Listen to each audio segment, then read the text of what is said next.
ஜவ்வாது மலைப்பகுதியில் கட்டுமான பணியின் போது கிடைத்த தங்கப் புதையல்.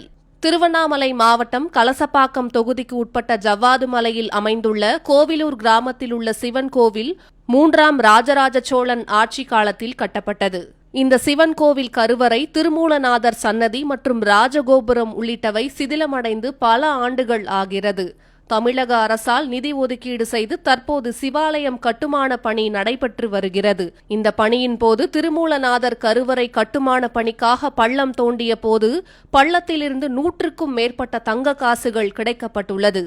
அதனைத் தொடர்ந்து இந்து சமய அறநிலையத்துறை அதிகாரிகளுக்கு தகவல் கொடுக்கப்பட்டு எவ்வளவு தங்க காசுகள் உள்ளது என ஆய்வு நடத்தி வருகின்றனர். குறிப்பாக பழமை வாய்ந்த சிவாலய கட்டுமான பணியின் போது தங்க காசுகள் கிடைத்த சம்பவம் மலைவாழ் மக்களிடையே மிகவும் பரவசத்தை ஏற்படுத்தியுள்ளது. இந்த தங்க காசுகள் எந்த காலத்தில் உள்ளது என்பது குறித்து அதிகாரிகள் ஆய்வு செய்ய உள்ளனர்.